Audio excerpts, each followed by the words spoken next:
Em 27 de março de 2009, na cidade de Tracy, Califórnia, dos Estados Unidos, uma garotinha chamada Sandra Cantu, de apenas 8 anos, desapareceu. Ela morava com sua mãe, avós e irmão mais velho em uma comunidade tranquila composta por algumas casas em um parque de trailers. Sandra era uma criança adorável, conhecida por sua personalidade comunicativa e alegre. Ela costumava ir para a escola sozinha, já que a vizinhança era considerada segura, o que tranquilizava sua mãe, Maria Chaves. No entanto, naquele dia, Sandra não retornou para casa após a escola. Preocupada, sua mãe tentou entrar em contato com os amigos de Sandra, mas ninguém sabia onde ela estava. Por volta das 8 da noite, sem sucesso em sua busca pelo bairro, Maria ligou para a polícia para relatar o desaparecimento de Sandra e informou sobre as roupas que a menina vestia naquele dia. As autoridades perceberam que havia uma câmera de segurança instalada próxima à entrada da casa de Sandra, colocada pelo avô para evitar pinchações. Ao revisarem as imagens, notaram Sandra se aproximando de casa por volta das 4 da tarde. No entanto, algo a distraiu, fazendo-a continuar a caminhar pela rua. Parecia que tinha alguém chamando ela. O desaparecimento de Sandra mobilizou uma busca intensa pela comunidade e pela polícia. Todos esperavam encontrar a menina em segurança e trazer tranquilidade de volta à sua família e à comunidade. No rescaldo do desaparecimento de Sandra Cantu, a suspeita inicialmente recaíram sobre seu pai, que estava envolvido em uma disputa judicial pela pensão alimentícia de Sandra com sua mãe. Especulava-se que o sequestro poderia ser uma forma de vingança contra a esposa. No entanto, foi confirmado que ele não estava na cidade no dia do desaparecimento, levando à exclusão de sua participação no caso. Nesses casos de crime de desaparecimento de pessoas, é normal da polícia querer investigar os familiares, que nem o caso da Sandra. As polícias estavam querendo investigar o pai dela, porque o pai dela tinha uma briga com a mãe no negócio de judicial. Aí as polícias pensaram que o pai de Sandra foi o que causou o desaparecimento dela, sumiu com ela, mas eles acabaram vendo ali que ele não estava na cidade no dia do desaparecimento de Sandra. Então ele acabou sendo excluído desse caso, que ele não tem nada a ver com o desaparecimento dela. Na manhã seguinte, voluntários se mobilizaram em um conjunto de busca. O FBI também entrou em ação, utilizando até mesmo um helicóptero equipado com sensores de calor, na esperança de localizar Sandra caso ela estivesse escondida em algum lugar ou inconsciente. Depoimentos dos vizinhos foram coletados, visto que as imagens mostram Sandra na rua de casa, complicando ainda mais a investigação devido ao fato de que a menina era conhecida por praticamente todos da vizinhança. O que isso quer dizer? Isso quer dizer que todos da vizinhança eram suspeitos. Qualquer um deles pode ter raptado, sumido com a Sandra e feito algo com ela. O que complicava ainda mais era saber quem foi o culpado. Quem cometeu o desaparecimento de Sandra. Os primeiros suspeitos foram homens com idade entre 25 e 40 anos. Esse aí é um padrão comum entre criminosos nos Estados Unidos. A investigação contou com a participação de 65 agentes do FBI e 26 agentes da polícia local. Uma reviravolta ocorreu quando uma camiseta idêntica à que a Sandra usava foi encontrada em um lixão da cidade. Apesar da semelhança, a mãe de Sandra afirmou que a camiseta não era do tamanho da menina e não pertencia a ela. Um dos primeiros suspeitos foi um homem que 2 anos antes havia demonstrado interesse em Sandra em um clube da cidade. Outro suspeito era um vendedor de sorvete que apareceu na região na data do desaparecimento de Sandra. Além disso, um homem conhecido por convidar crianças para brincar em sua casa, que era amigo do primeiro suspeito, também foi investigado, aumentando ainda mais as suspeitas. Durante a investigação, surgiram 2 outros suspeitos, um homem e seu enteado que moravam juntos em um trailer. Ao entrar no trailer deles, foram encontrados bichos de pelúcias modificados para servirem de brinquedos sexuais e fotos de Sandra foram encontradas no celular dos dois. No entanto, nenhum dos suspeitos tinha antecedências criminais e os indícios encontrados não eram conclusivos. Todos os suspeitos foram submetidos ao teste de polígrafo para determinar se estavam escondendo alguma informação.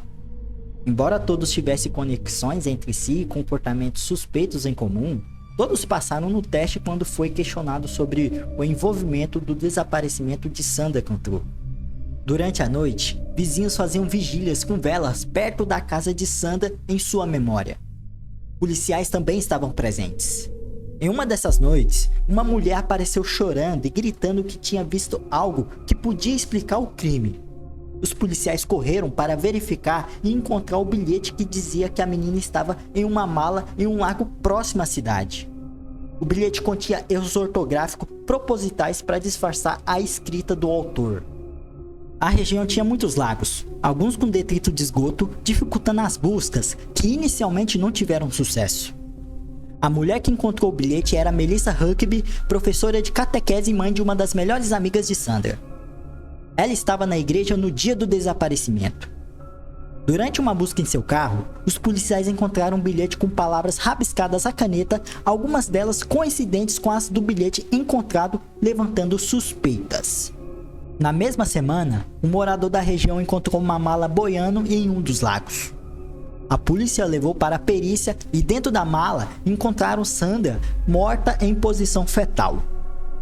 Exames mostraram que Sandra havia sido dopada antes de morrer asfixiada e havia marcas de abuso sexual, mais diferentes das normais causadas por homens. Como os suspeitos anteriores haviam sido testados e descartados, a única suspeita restante era Melissa. Melissa havia encontrado o bilhete, o que levantou suspeitas, especialmente porque outro bilhete semelhante foi encontrado em seu carro. Além disso, a mala onde o corpo de Sandra foi encontrado pertencia a Melissa, que havia dito anteriormente a Maria, mãe de Sandra, que a mala tinha sido roubada de sua casa. A mala também estava amarrada com uma corda semelhante à que faltava na persiana da janela da igreja, conectando ainda mais a Melissa ao crime. A principal suspeita no caso do desaparecimento de Sandra Cantu era Melissa Huckabee. A polícia planejava submetê-la a um teste de polígrafo como parte final da investigação. Mas quando foram buscá-la, descobriram que a Melissa estava no hospital por tentativa de suicídio. Ela havia engolido lâminas de aço, mas foi salva a tempo. Enquanto Melissa estava hospitalizada, a polícia aprofundou a investigar sobre sua vida. Descobriram que ela sofria de transtorno bipolar e depressão e tomava medicações, incluindo a mesma substância que foi usada para dopar Sandra antes de sua morte. Melissa também tinha antecedentes criminais por pequenos roubos e sua casa anterior havia sido incendiada em um incêndio criminoso que nunca foi resolvido. Além disso, uma vizinha relatou que sua filha voltou da casa de Melissa 3 meses antes, falando enrolada e parecendo atordoada, embora na época não suspeitasse de Melissa. Outra pessoa testemunhou que viu Melissa no dia do desaparecimento, com seu carro estacionado perto do lago onde o corpo de Sandra foi encontrado. Na igreja onde Melissa dava aulas de catequese, a polícia encontrou um rolo de marcação com marcas de DNA de Sandra que havia sido usado para molestá-la sexualmente. Quando Melissa saiu do hospital, ela não sabia que estava sendo investigada. Com o telefone grampeado, a polícia ouviu Melissa convidando a outra filha de Maria, mãe de Sandra, para ir à sua casa. A polícia interveio e levou Melissa para a delegacia. Após 5 horas de interrogatório, Melissa confessou a morte de Sandra, mas alegou que foi um acidente em uma história pouco convincente. No entanto, as provas eram o suficiente e ela foi presa por assassinato. Durante o julgamento, Melissa fez um acordo com a polícia para evitar a pena de morte. Ela se declarou culpada de assassinato em primeiro grau e sequestro. Em troca, ela pediu uma sentença de prisão perpétua sem liberdade condicional, desde que a acusação de abuso fosse retirada. O acordo foi aceito e Melissa está presa desde 14 de junho de 2010. A pessoa mais improvável da vizinhança foi culpada por este crime bárbaro, chocando a comunidade de Straits. Esse caso criminal que eu acabei de falar aqui para você serve de alerta para você que é pai ou tem filho, filha. É um dos casos assim que você tem que tomar muito cuidado com as pessoas. Você não sabe a índole daquela pessoa.